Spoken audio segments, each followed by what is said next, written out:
On August 23, 1968, Bryant had escaped from the District of Columbia Department of Corrections Reformatory at Lorton, Virginia, by crashing an automobile through a chain link gate in a temporary fence.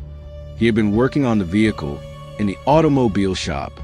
Bryant had been sentenced on April 5, 1968 to serve 18 to 54 years in the custody of the Attorney General after his conviction in the U.S. District Court, Washington, D.C., for bank robbery and assault.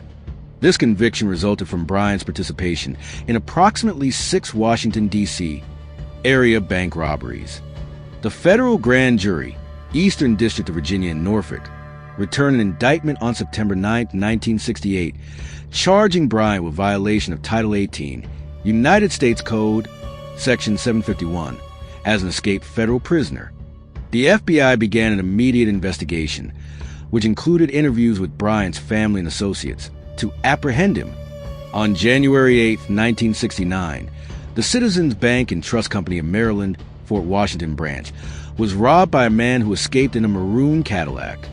2 of the victim tellers identified the robber as Billy Austin Bryant, for they remembered him as a customer of the bank prior to a conviction for a bank robbery in 1968. The FBI was immediately notified of this robbery and of the tentative identification of Bryant as the robber. Bryant's wife was known to reside in an apartment in the southeast Washington, D.C. area. Therefore, 3 FBI agents proceeded to the vicinity of her residence to determine whether the maroon automobile had been seen in the area. After determining that the Cadillac was not in the vicinity, the agents decided to advise Bryant's wife of the robbery in case Bryant tried to contact her. Unwittingly, the agents passed Bryant's wife descending the stairway as they proceeded to her apartment. In response to a knock by one of the agents, the door of the apartment was partly opened by a man who stated that Mrs. Bryant was not home. The agents identified themselves and asked this individual if they could come in and talk to him. The man stated that since it was not his apartment, he could not invite anyone inside.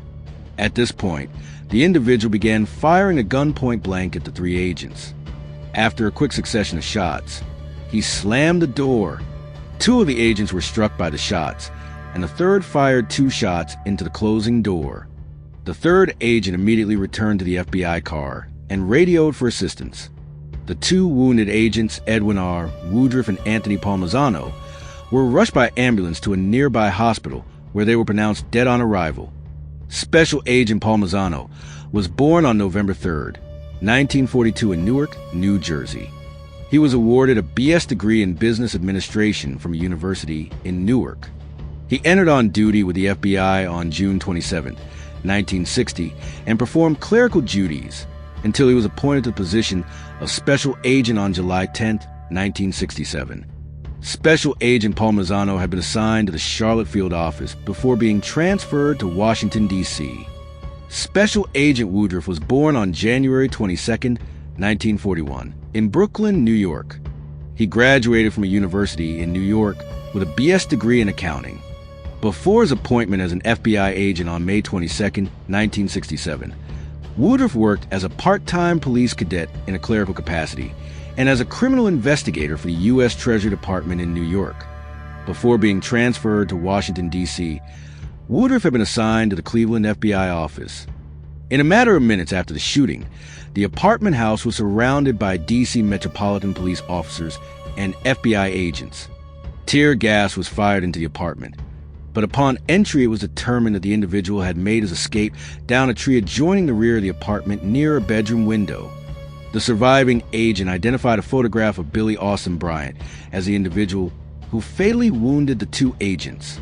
An intensive search of the surrounding area was conducted by the FBI, the Maryland State Police, the Prince George's County Police, the Prince George's Sheriff's Office, and the Metropolitan Police Department in an effort to apprehend Bryant.